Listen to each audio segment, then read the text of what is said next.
apresentar hoje chama-se A Bela Cordoeira. Já está lá no banner, né? Colocado, me parece, pela maninha.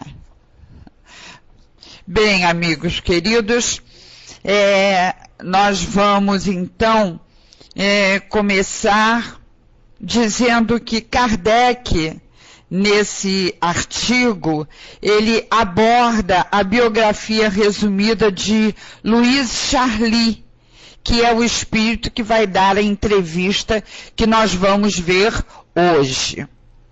É interessante a gente saber, né, alguns detalhes da personalidade do espírito que se comunica, para que nós possamos ter uma ideia do seu grau evolutivo e também podermos avaliar a sua condição de sabedoria, né, e o que pode nos levar a ter maior ou menor confiança nas informações que esse espírito nos traz, né?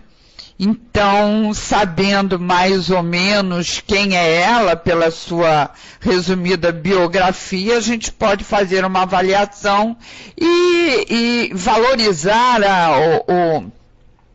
identificar mais ou menos o grau evolutivo desse espírito. E isso é muito importante para que a gente possa,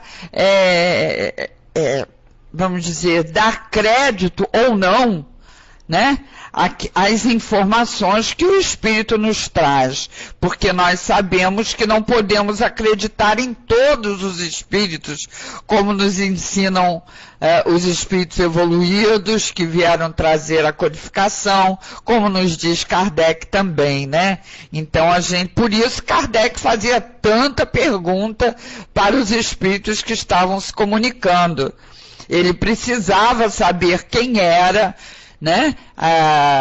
Qual o grau em que se encontrava aquele espírito comunicante, para ele poder dar o seu aval ou não às informações,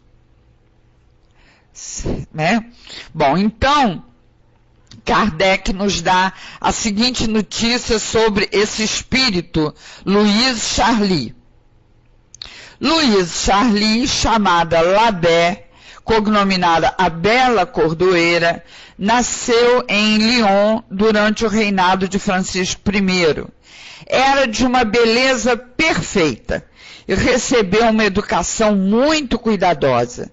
Sabia grego e latim, falava espanhol e italiano com perfeição, e nessas línguas fazia poesias que não seriam desaprovadas pelos escritores nacionais. Quer dizer, os escritores desses países, né, não a desaprovariam.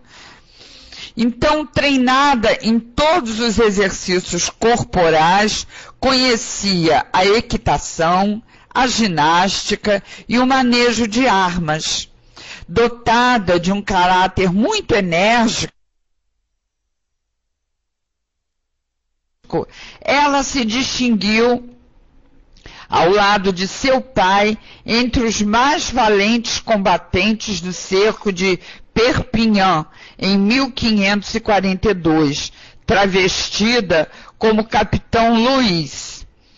Havendo o cerco fracassado, renunciou à carreira das armas e retornou a Lyon com seu pai. Casou-se com um rico fabricante de cordas chamado Enemon Perrin, rua em que morava e no local em que ficavam as oficinas do marido. Instituiu em sua casa reuniões literárias a que eram convidados os espíritos mais esclarecidos da província. Tem-se dela uma coletânea de poesias. Sua reputação de beleza e de mulher de espírito, atraindo à sua casa os homens mais qualificados, excitou o ciúme das senhoras lionesas que procuravam vingar-se pela calúnia. Sua conduta, porém, foi sempre irrepreensível. Bem, Então, meus amigos, por essas informações, né, que Kardec aqui nos dá, nós podemos ficar assim mais seguros quanto ao ponto de vista que esse espírito venha a colocar para nós, porque a sua biografia, né, quanto à sua biografia, nos é mostrado que é alguém inteligente, uma pessoa culta, uma pessoa de conduta irrepreensível, não é? Qualidades de espírito que deve, de um espírito que deve pertencer a uma classe com um bom adiantamento, não é isso? Então, por essa biografia, a gente já pode ficar mais sossegado, né? Ficar mais confiante quanto às informações que esse espírito vai dar a Kardec, de acordo com as perguntas do codificador, né? Ele agora vai entrevistá-la e nós vamos conhecer as ideias da Bela Cordoeira. Então, evocada na sessão da Sociedade Parisiense de Estudos Espíritas peraí, só um minutinho. Então, agora é Kardec falando, né? Evocada na sessão da Sociedade Parisiense de Estudos Espíritas, de 26 de outubro de 1858, foi-nos dito que ela ainda não podia vir por motivos que não foram explicados. Então, ela foi evocada nessa ocasião, né? Mas ela não pôde vir. Mas, no dia 9 de novembro, ela atendeu ao nosso apelo e eis a descrição que dela fez o senhor Adrian, nosso médium vidente. Cabeça oval, tez pálido mate, olhos negros, belos e notáveis, sobrancelhas arqueadas, fronte desenvolvida e inteligente, nariz grego fino, boca média, lábios refletindo a bondade de espírito, dentes muito belos, pequenos, bem dispostos, cabelos negros de azeviche, ligeiramente crespos, belo porte da cabeça, talhe grande e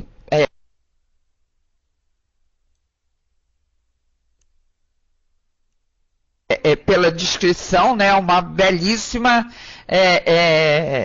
aparência tem a Bela Cordoeira. Então, tem aqui uma observação de Carpassen de produto da imaginação do médium, considerando-se que não temos controle. Mas, quando ele o faz assim com detalhes tão precisos de pessoas contemporâneas que jamais viu e que são reconhecidas por parentes ou amigos, não podemos duvidar de sua realidade.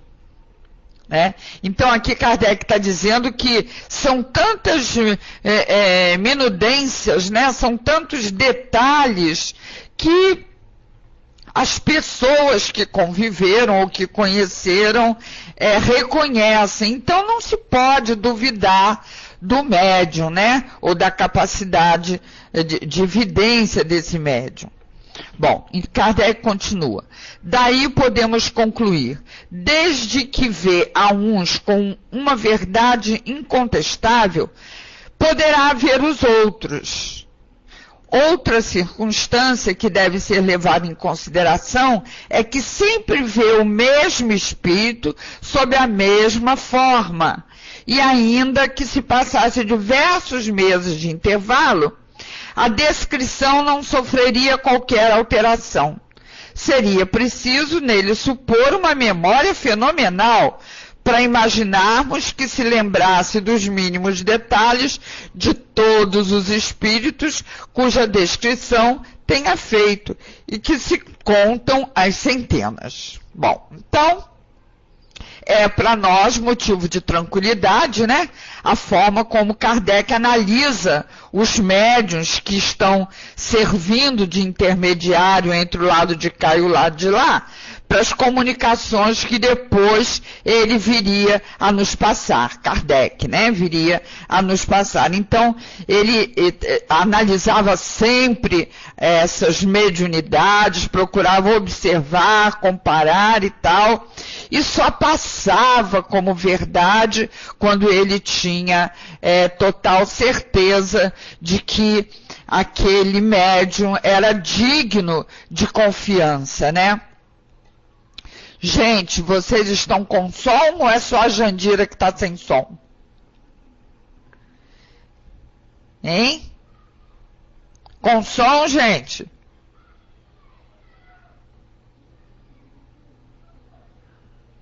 Ah, então tá. Com som. Obrigada. Então, digitem aí para a Jandira sair e retornar, que aí o som melhora. Por favor, alguém digite aí, para ela sair e voltar, que o som melhora. Ok? Então tá, vamos lá. Então a maneira cuidadosa, né, de observar as reações dos médiuns que Kardec tinha e a forma como os médiuns transmitem o que veem, ouvem ou recebem por qualquer outro canal mediúnico, revelam um espírito realmente científico de Kardec, né? E sua sempre presente preocupação com a autenticidade das comunicações. Ele era muito cuidadoso, muito criterioso, né, nesse particular, principalmente na autenticidade, né, das comunicações. Então, essa linha de trabalho de Kardec, de comportamento adotado por ele, é um motivo pelo qual a confiança que podemos depositar no seu trabalho, né, nas suas conclusões, é ilimitada. Esse método tão criterioso de Kardec nos deixa tranquilos, né? Então vamos à entrevista. A entrevista concedida pela Bela Cordoeira. Então, primeiro é a evocação, né? Primeiro a evocação. Kardec a evoca e ela responde: estou aqui. E depois Kardec pergunta: poderias ter a bondade de responder a algumas perguntas que gostaríamos de fazer? E ela diz: com prazer. Lembrai-vos da época em que eres conhecida como a Bela Cordoeira? E ela responde: sim. De onde poderiam provir as qualidades viris que vos fizeram abraçar a profissão das armas, que, de preferência, segundo as leis da natureza, é atribuição dos homens? E ela responde então: isso alegrava meu espírito, ávido de grandes coisas. Mais tarde, voltou-se para outra ordem de ideias mais sérias. As ideias com as quais nascemos, por certo, provêm de existências anteriores, de que são os reflexos. Entretanto, elas se modificam bastante, seja por novas resoluções, seja pela vontade de Deus. Bom, já estamos vendo aí bastante inteligência na resposta, né? E nós sabemos que nós encarnamos, ora com a condição masculina, ora com a condição feminina, dependendo do tipo de experiência pela qual nós precisamos passar, não é mesmo? E das qualidades que nós precisamos desenvolver, né? Existem atributos mais fáceis de serem desenvolvidos através do instrumento físico que é dado para a mulher. E outros atributos ficam mais fáceis de serem ambicionados, perseguidos e alcançados quando se está mergulhado no envoltório físico masculino. Então, cada experiência, né, em particular, requer um sexo determinado, ou masculino ou feminino. Por isso, como o espírito não tem sexo, ele reencarna naquele que ele precisa para aquela experiência determinada, né? Então, podemos conjecturar, não dar a certeza, mas apenas conjecturar, apenas fazer uma ideia, né? Que Louise Charly, pela sua disposição para as armas, para guerrear junto a seu pai, deve ser um espírito que vem de experiências em corpos masculinos que são bem mais adaptáveis a essas ações guerreiras, né? Por isso ela diz que as ideias com as quais nascemos, por certo, provêm de existências anteriores, de que são os reflexos. Ela mesma diz isso pra gente, né? Ela está dizendo aqui, as ideias com as quais nascemos, por certo, provêm de existências anteriores, de que são os reflexos, né? Então, ela já deve ter tido experiências em corpos masculinos por aquela facilidade com que ela assumiu o papel de homem naquelas batalhas ao lado do pai, né? E foi uma guerreira.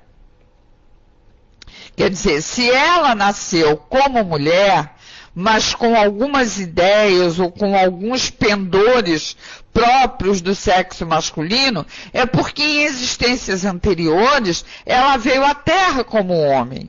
E deve ter sido existências marcantes, importantes, para que a alma guarde lembranças assim tão vivas, né?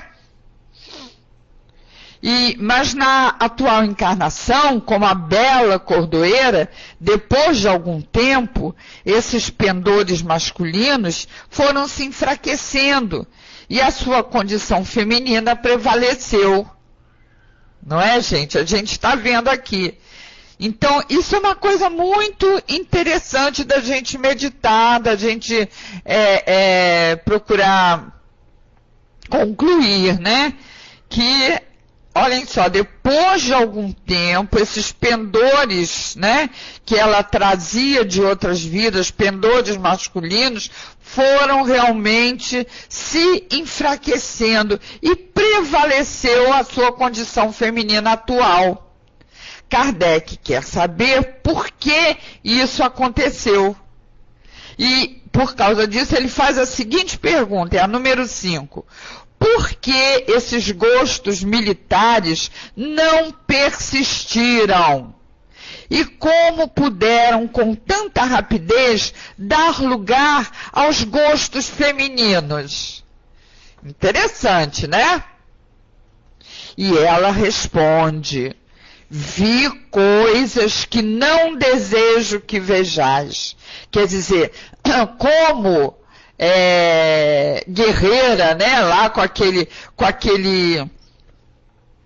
aquela indumentária masculina, ela viu coisas muito tristes, e ela diz que vi coisas que não desejo que vejais, coisas que se vêem em todas as guerras, né, em todas as contendas, em que prevalecem a morte e os assassínios, porque são verdadeiros assassínios, né? Irmão matando irmão, todos somos irmãos.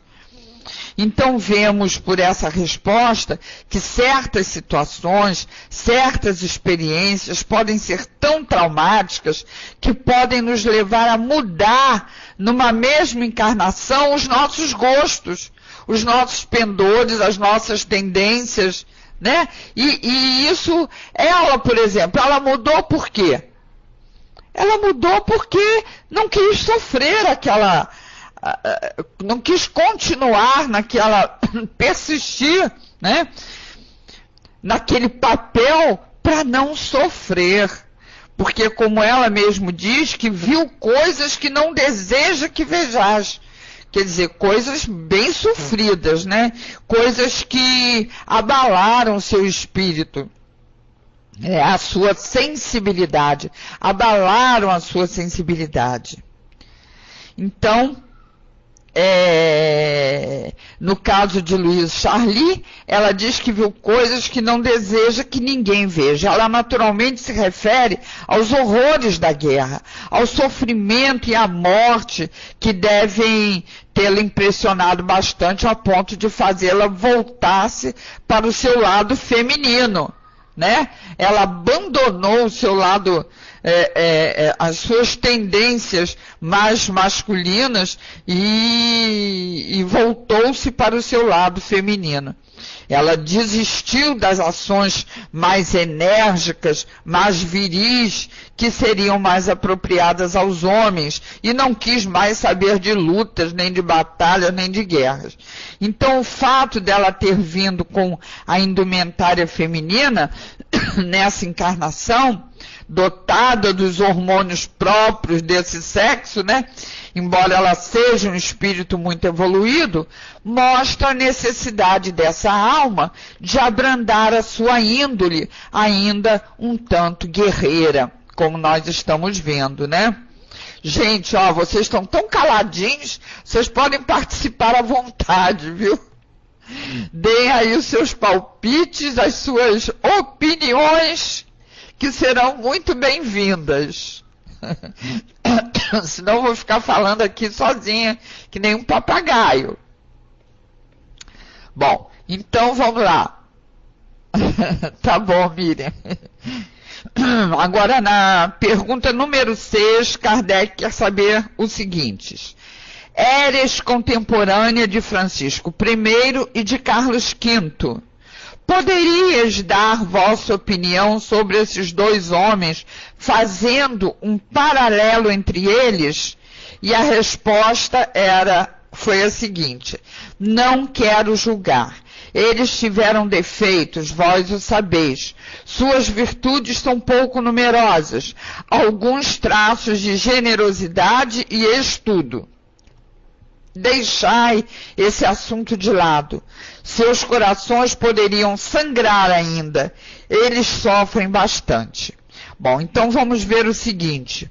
Francisco I era rei de França e Carlos V era imperador do Império Romano-Germânico.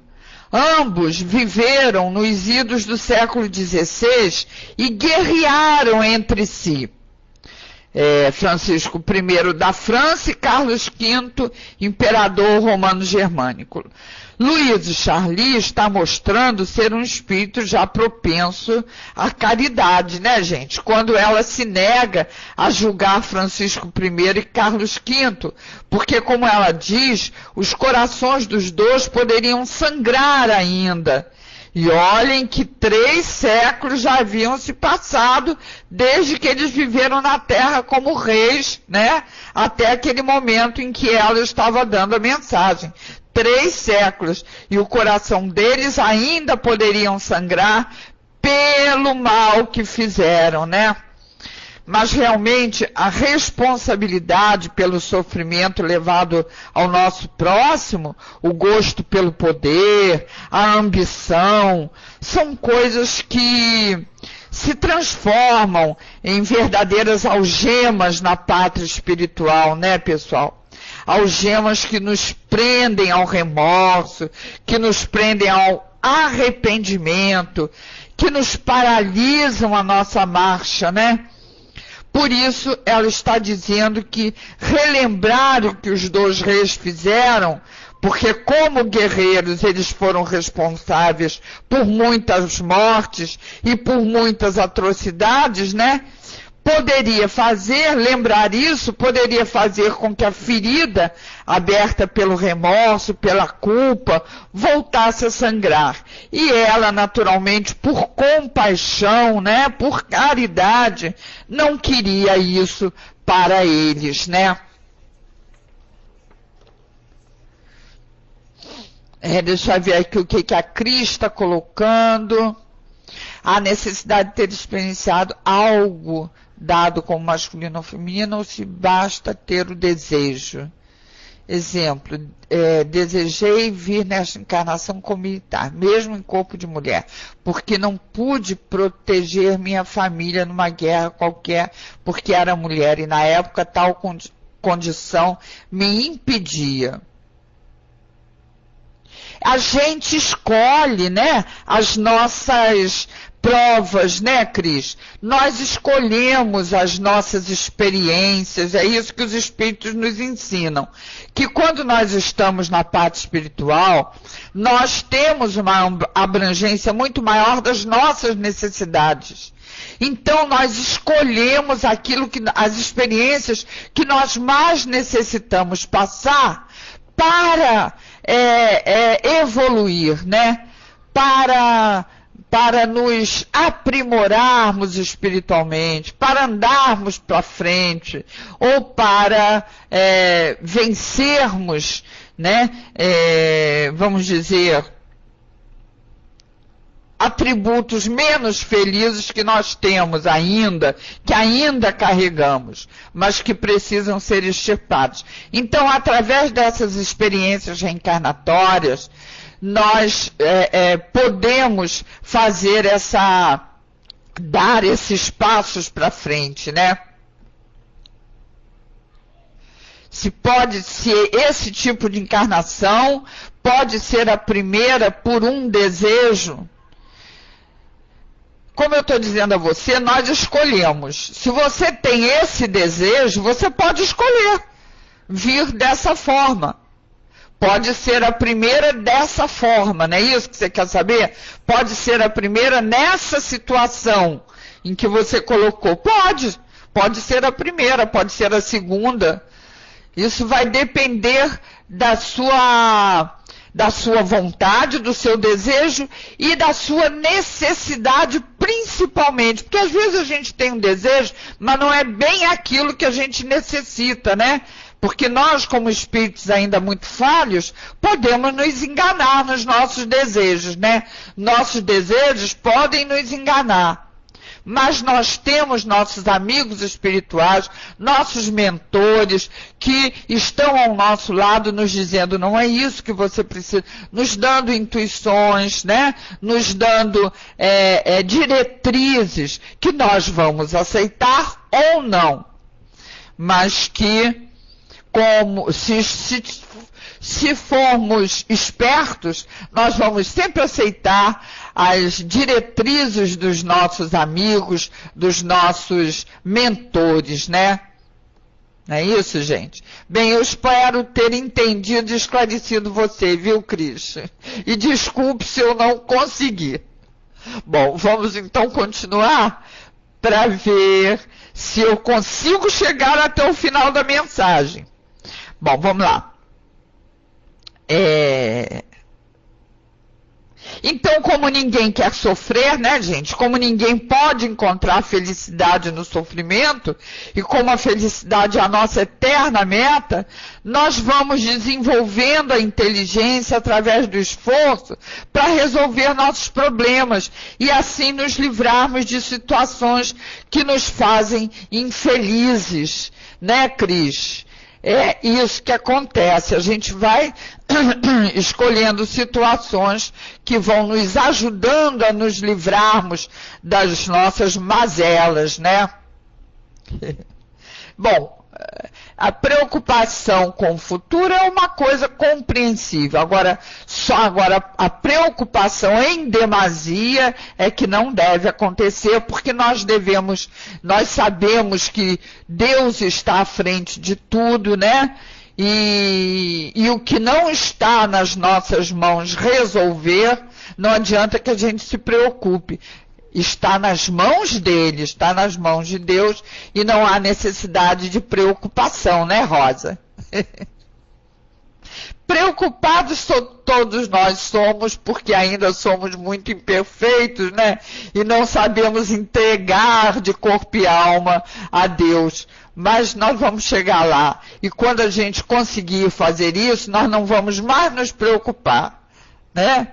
Vamos ser sábios e não vamos mais nos preocupar, porque vamos saber que o que não está ao nosso alcance está nas mãos de Deus. Bom, então, a pergunta de Kardec de número 8. Havia, pois, em vós um progresso anterior? Ele quer saber, né, Kardec, se havia na Bela Cordoeiro um progresso anterior. E ela diz, não poderia ser de outra maneira. Claro, né? Ninguém se mostra inteligente numa encarnação sem ter desenvolvido essa inteligência em outras experiências reencarnatórias, né? Como ela, que era tão inteligente. O progresso intelectual não brota do nada e nem de uma hora para outra, né? Esse progresso intelectual é cultivado arduamente, vagarosamente, através de muitas etapas, né? De exaustivos trabalhos, de semear nas muitas searas terrenas representadas pelas encarnações sucessivas que nós tivemos, né?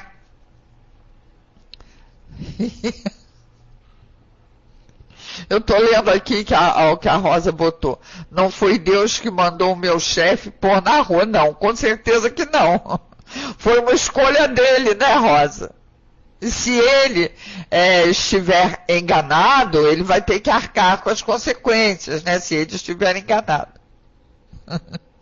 Bom, então... Vamos à pergunta de número 9. Essa instrução vos fez progredir como espírito? E ela responde sim. Claro, né? Com certeza que sim, porque o desenvolvimento intelectual facilita o quê, gente? O desenvolvimento intelectual facilita o quê para o espírito? O quê? Facilita o desenvolvimento moral, né? O desenvolvimento intelectual facilita a evolução, que é a evolução moral, né, Névoa? Porque podemos dizer que o desenvolvimento intelectual facilita o aperfeiçoamento moral. Por quê que a gente pode dizer isso? Porque quanto mais desenvolvido estiver o nosso poder de raciocínio, a nossa inteligência, teremos maior entendimento do certo, do errado e também das consequências das nossas escolhas. Consequências que sempre sobrevêm após essas escolhas serem feitas, né? Então, se escolhemos o certo, sobrevém o mal, o bem na nossa vida. Se a gente escolhe o certo, sobrevém o bem na nossa vida. Se a gente escolhe o errado, sobrevém o mal para nós.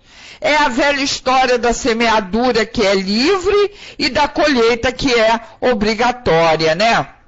Com certeza, Rosa, é assim que se faz, né? Bom, e parece que, agora Kardec pergunta, parece que fostes feliz na Terra. Sois mais ainda agora, quer dizer, ele quer saber se ela é mais feliz agora na parte espiritual. E ela responde, que pergunta! Por mais feliz que se seja na Terra, a felicidade do céu é bem diferente. Quantos tesouros e quantas riquezas que um dia conhecereis e dos quais não suspeitais ou ignorais completamente. Que beleza, né, pessoal? Todos nós estamos destinados a conhecer essa felicidade que está muito além do plano terreno, né? E que se encontra no que nós chamamos de céu, para designar as regiões de felicidade, né? Todos nós chegaremos lá. Estar nessas regiões de tantos tesouros, tantas riquezas espirituais, tesouros e riquezas da alma, né? Só depende das escolhas que fazemos por aqui. Só depende do bem, dos bons sentimentos que nós agasalhamos no coração. Só depende da intensidade, da perseverança com que nós lutamos contra as nossas más tendências. Ir para essas regiões é o prêmio ao nosso esforço, é o prêmio à nossa luta contra as nossas inclinações negativas, né, pessoal? Então, ele agora pergunta, que entendes por céu? E ela responde, entendo por céu os outros mundos. Bom, nos parece que ela entende por céu, isso aqui é uma conclusão minha, viu, gente?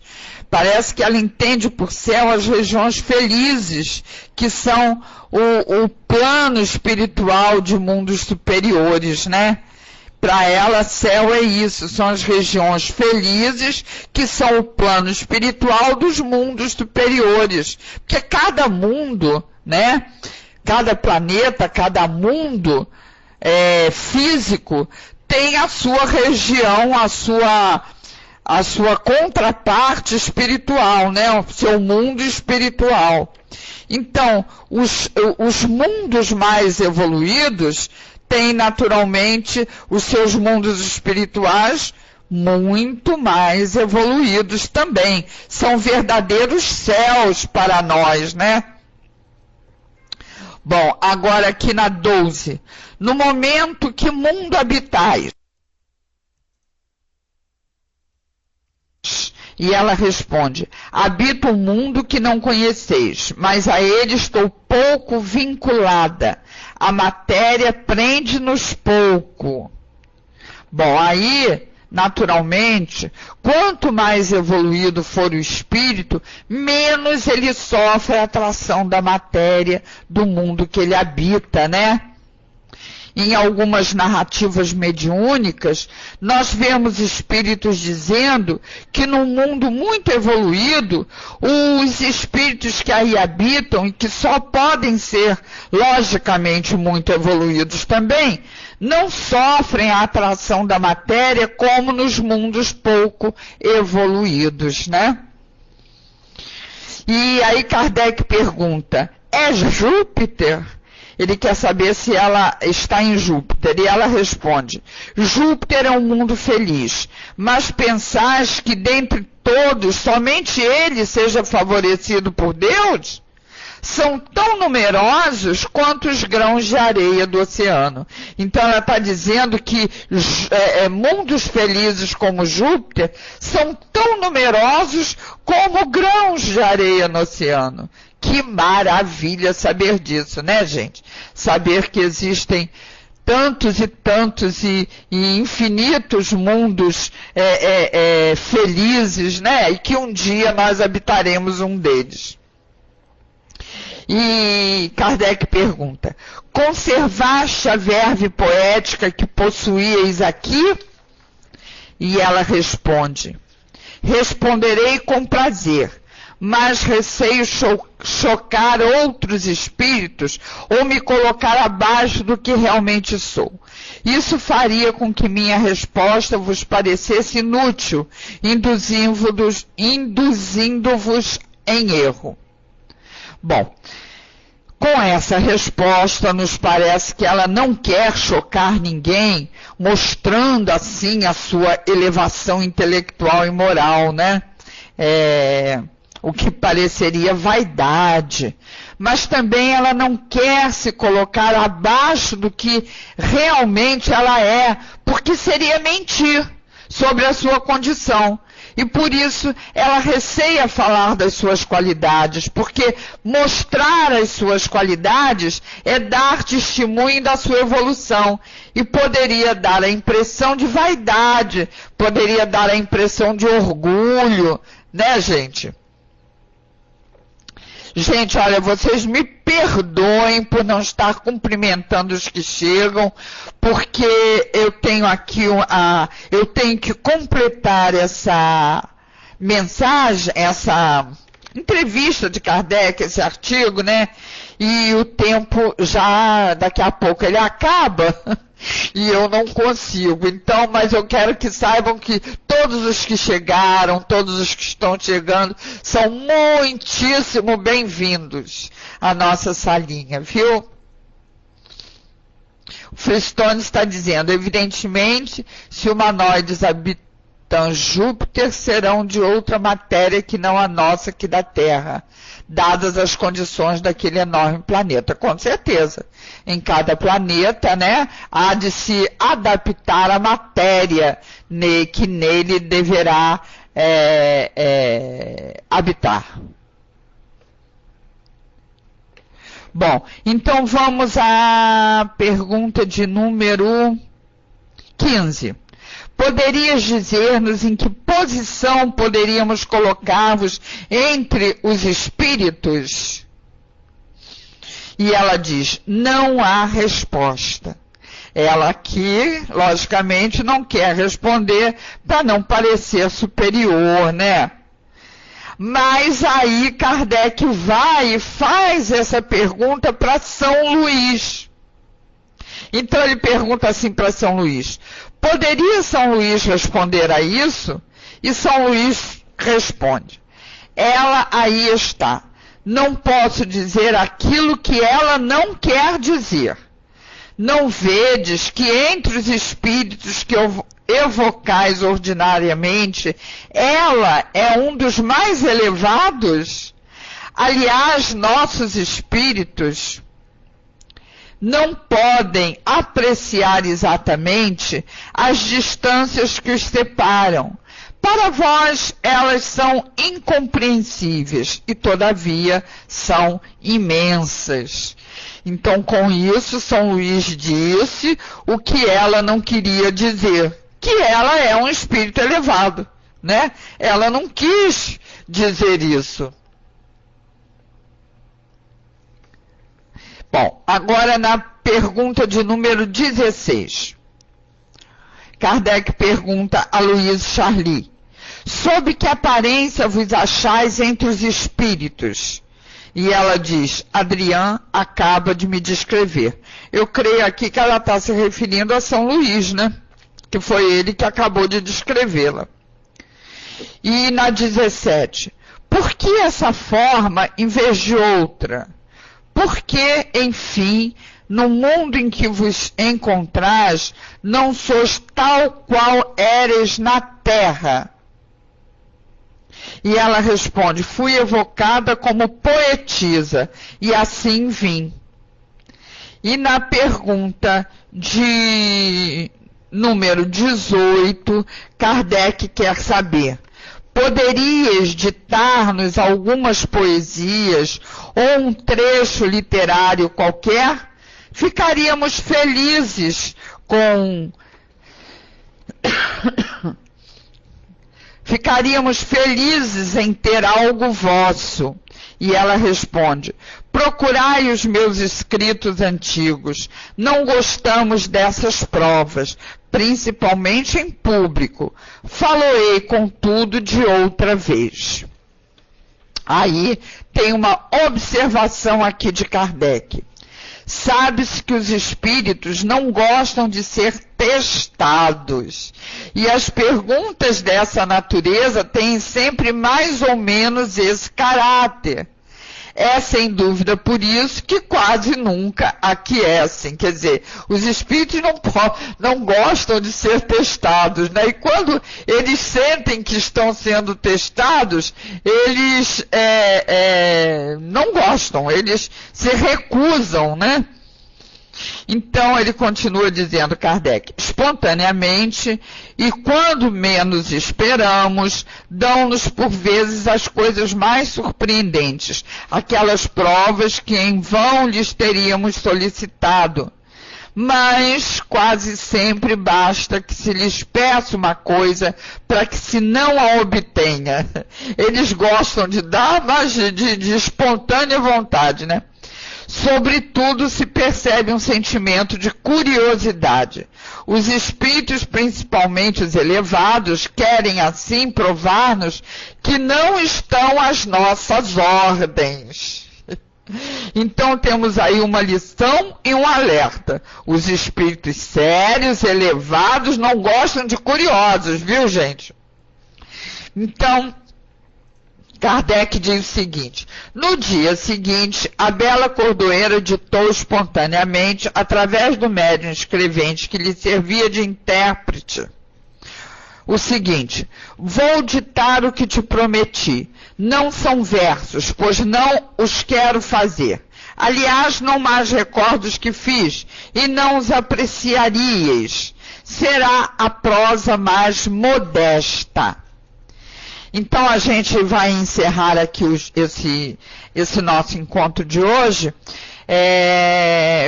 com essa linda mensagem da bela cordoeira Louise Charly, que ela deu a Kardec.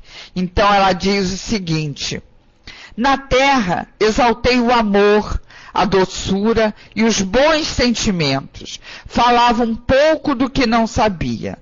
Aqui não é do amor que me ocupo, é de uma caridade ampla, austera, esclarecida, de uma caridade constante, que não tem senão um exemplo na terra.